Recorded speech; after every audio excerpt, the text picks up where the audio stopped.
আসসালামু আলাইকুম গাইস, কেমন আছো তোমরা? আশা করি অনেক বেশি ভালো আছো। আমিও অনেক বেশি ভালো আছি। আজকে আমরা বানাতে চলেছি গরু মাংসের ভর্তা।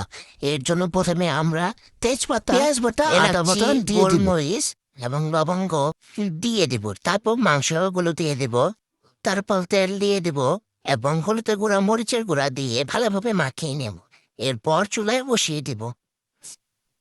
চুলায় বসিয়ে দেওয়ার পর আধা ঘন্টা রেখে দেব।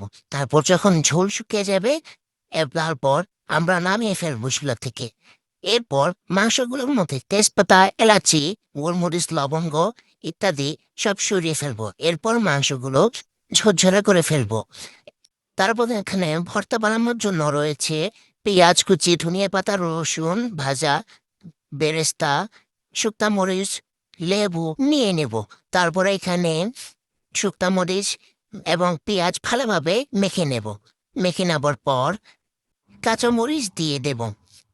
কাঁচামরিচ দিয়ে ভালোভাবে মেখে নেব। মেখে নেবার পর রসুন ভাজা দিয়ে দেব। রসুন ভাজা দিয়ে ভালোভাবে মেখে নেবার পর তারপর আমরা পেঁয়াজের বেরেস্তা দিয়ে দেব। পেঁয়াজের বেরেস্তাও মেখে নেব। এরপর আমরা ধনিয়া পাতা দিয়ে দেব। ধনিয়া পাতা দেওয়ার পর আমরা লেবু দিয়ে দেব। এরপর আমরা মাংসগুলো দিয়ে দেব। মাংসগুলো দেওয়ার পর লবণ দিয়ে দেব। এর সাথে সরিষার তেল দিয়ে ভালোভাবে মেখে নেব। আপনাকে তো ভুলে যাচ্ছেন আমাদের পেস্টি ফলো দেওয়ার জন্য। তো তাড়াতাড়ি দেরি না করে পেস্টি ফলো দিয়ে দিন। তো এভাবেই আমরা সুস্বাদু লোভনীয় গরু মাংসের ভর্তা তৈরি করতে পারবো। আমাদের সাথে থেকে ভিডিওটি এনজয় করেন।